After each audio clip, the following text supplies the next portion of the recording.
দর্শক আসসালামু আলাইকুম। ইউনিটি ডাক ফার্মে আপনাদেরকে স্বাগতম। আমরা সবসময় খাবার নিয়ে খুবই সিরিয়াস থাকি, কারণ হচ্ছে যে আমাদের যে কোনো মূল্যে হোক হাঁসকে প্রোটিনযুক্ত খাবার দিতে হবে। সেই সকল চিন্তা করে আজকে দ্বিতীয়বারের মতো আমাদের বিটল লার্ভা আমরা হাঁসকে দিচ্ছি। তো দর্শক, যেহেতু অনেক সময় হয়ে গেছে খাবারের টাইম, আমরা বেশি দেরি করবো না। আমরা প্রথমবারের মতো এখানে তথ্য দিয়ে রাখি আমি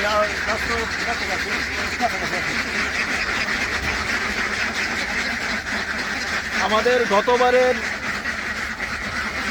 বিটল লার্ভার ওয়েট ছিল 700 গ্রাম। তো আজকে 10 দিন পর আবার আমরা বিটল লার্ভা দিচ্ছি। এটার ওজন হচ্ছে হাফ কেজি। একটু কাছ থেকে দেখাও, আরও কাছ এখান থেকে।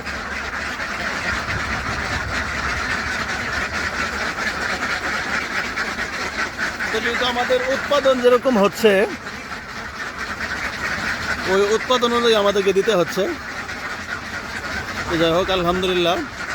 তবে একটা ফলাফল আমি আপনাদেরকে বলি যে আমরা প্রথমবার যখন দিয়েছিলাম, যেহেতু আমাদের হাঁস 500, ডিম 300 উপরে প্রতিদিন 15-20টা 30টা এরকম বাড়তেছে। হায়েস্ট আমাদের যেই দিন আমরা প্রথমবার এই লার্ভা দিয়েছিলাম বিটল লার্ভা, একদিন পরে 42টা ডিম বাড়ছে। তো আমার কাছে মানে খুবই অবাক লাগছে। আসলে এটা এতদিন শুনে আসছি, মোবাইলে দেখছি, ইউটিউবে দেখছি, কিন্তু আজকে নিজের খামারে নিজের উৎপাদনকৃত বিটল লার্ভা একটা সরাসরি আলহামদুলিল্লাহ ফলাফল পাইছি।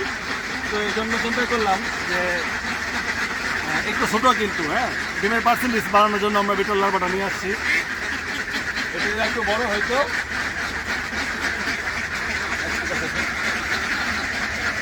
একটু বড় হয়তো তাহলে কিন্তু কী হয়তো মোটামুটি হাফ কেজির উপরে হয়ে যাচ্ছে।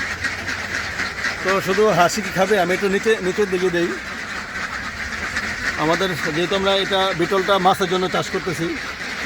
দর্শক দেখেন অবস্থা, একের ভিতর যে দুই। তো দেখেন বেশ কয়েকটা বিটল মাত্র ফেলাইছি পুকুরে, কিন্তু হাঁস অলরেডি মানে মাছ এসে বসছে পুকুরে, বুঝছেন। নিচে কিন্তু প্রচুর পরিমাণে মাছ, আর মাত্র একটা বিটল আমার কাছে আছে। দেখি কী অবস্থা। দুইটা বিটল। তো সব দেখেন অবস্থা, আলহামদুলিল্লাহ। তো এইভাবেই হাঁস এবং পশু পাখি মাছের খাবার আমরা খুবই, যেটা শুরুর দিকে বলেছি, খাবার নিয়ে কিন্তু খুবই আমরা ভালো একটা পরিকল্পনা করি।